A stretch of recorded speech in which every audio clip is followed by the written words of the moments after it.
Hello guys, welcome back to my channel. তোমরা কেমন আছো? আশা করছি সবাই ভালো আছো। আমি অনেক ভালো আছি। তো আজকে ছিল আমাদের পাড়ায় পুজো। একটু ঘুরু করতে গেছিলাম। পাড়ায় পুজো, চণ্ডী পুজো। তো কাদের কাদের মনে হয় অবশ্যই কমেন্ট করে জানাবে। পাপাই আর পাপায়ের বাবা ওই যে যাচ্ছে, চলে যাচ্ছে। ওরা সবসময় আগেই যায়, তারপর আমরা লেট, এটা তো সবসময় জানো। তো এই যে ফাইনালি আমরা মন্দিরের কাছেও চলে এলাম। এসে অনেকক্ষণ ছিলাম, অনেক ঘোরাঘুরি করেছি। তারপরে জাস্ট ডেকোরেশনটা মন্দিরের এরকম হয়েছে, খুব ভালো হয়েছে। অন্যান্য বছর হচ্ছে, এবছর মন্দিরটা খুবই সুন্দর সাজিয়েছে, লাইটিং আরও অনেক কিছু দিয়ে সাজিয়েছিল। তো অনেক লোকেরও ভিড় হয়, অনেক লোকে এসেছিলো, অনেক ভিড় হয়েছিল। তো তারপরে এই যে ওই যে মার মূর্তি, ওটা খুবই সুন্দর হয়েছিল। তোমাদের ভালোভাবে একটু দেখাতে পারলাম না, তোমরা একটু দর্শন করে নিও।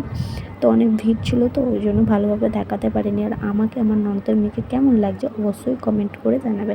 তো চলো তারপর একটু খাওয়া দাওয়া করে নিলাম। ঘুগনি, আইসক্রিম, ফুচকা এইসবই খাওয়া দাওয়া করেছিলাম টুকিটাকি, বেশি কিছু খাইনি। খেয়ে আমার গলাও ধরে গেছে, ভয়েসটা একটু অ্যাডজাস্ট করে নিও। তো চলো গাইস, বেরোবার আমি চলে এলাম তার পরের দিন থেকে, মেলার পরের দিনে। তো সকাল সকাল উঠেই তো ভাবলাম যে আমার তো ভিডিওটা কন্টিনিউ করা হয়নি, চলো করাই যাক। তো মেলা থেকে কী কী কিনেছি সেটাই তোমাদের সাথে শেয়ার করবো। বেশি কিছু না, অল্প কিছুই কিনেছি। তো চলো দেখতে থাকবো ভিডিওটা। এই যে একটাই কানের কিনেছি, আর একটাই লিকুইড সিঁদুর কিনেছি, আর ছেলে দুটো খেলনা গাড়ি কিনেছে। ব্যাস এইটুকুই কেনাকাটি করেছি। মেলায় সেরকম কিছু পাইনি বলে কেনাকাটা আর করিনি, আইসক্রিম খেয়েই চলে এসেছিলাম। আর ওই সব ভিডিও ক্লিপগুলো তোলা হয়নি, প্রচুর ভিড় হয়েছিল। তো চলো, ভিডিওটা ভালো থাকলে অবশ্যই লাইক কমেন্ট শেয়ার করবে। জানি ভিডিও দিতে একটু লেট হচ্ছে, একটু তোমরা ম্যানেজ করে নিও। তো চলো এবার থেকে ভিডিও দেওয়ার চেষ্টা করব।